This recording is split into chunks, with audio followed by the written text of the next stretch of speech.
So, ito yung ano, so, ayan, ito ang tatanggalin ng tabiskis. Gamit yan. Meron na kasing Baku. Ah? Bakulaw. Bakuwaw, ano yun? Yan? Ganito na kasing presyo, kaya iba ng panahon sa presyo.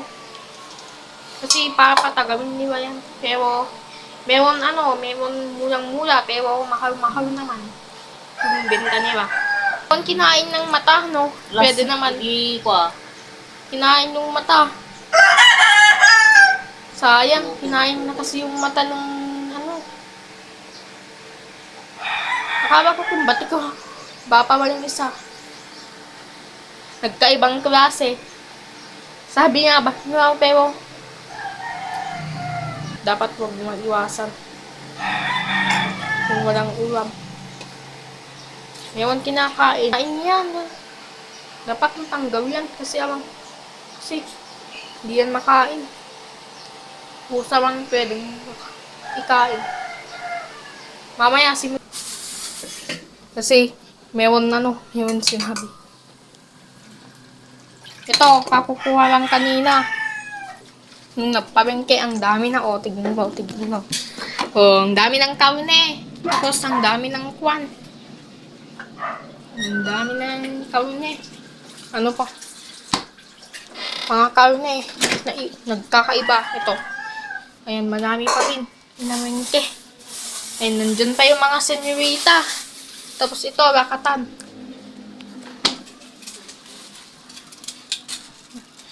Masarap kasi kung katutubo lang yung saging.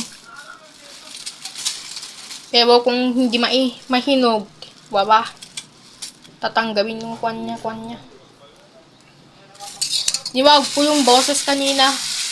Hindi ko namang iwag Nagwag na tayo ng boses. Dahil meron naman ng ingay. Nagwag boses na tayo Nagwag voice na tayo. Tapos, bago tayo uwi ng voice, ganun lang maisip. Ayan. Ayan pa ba, hindi.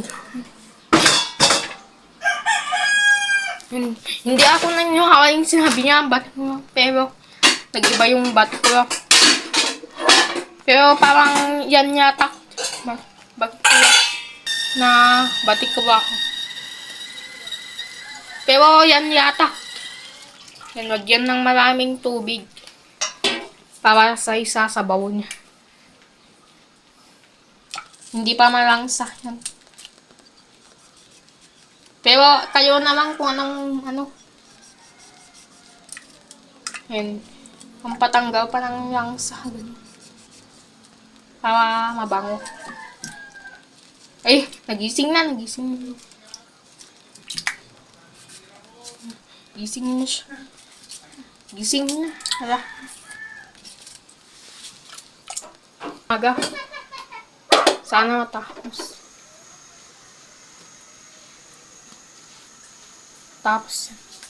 Pero mamaya.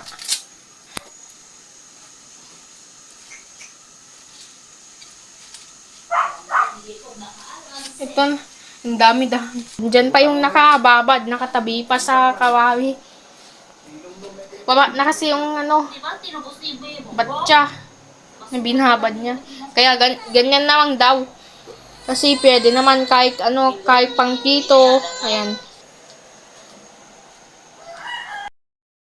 So, tapos nang iniluto itong ulam na batikuraw fish with pechay and tomato and ginger and onion. Kung gusto nyo, kumain lang kayo lahat ang mga person. Kung gusto nyo itong luto ni Papa Glenford. Bye! See you!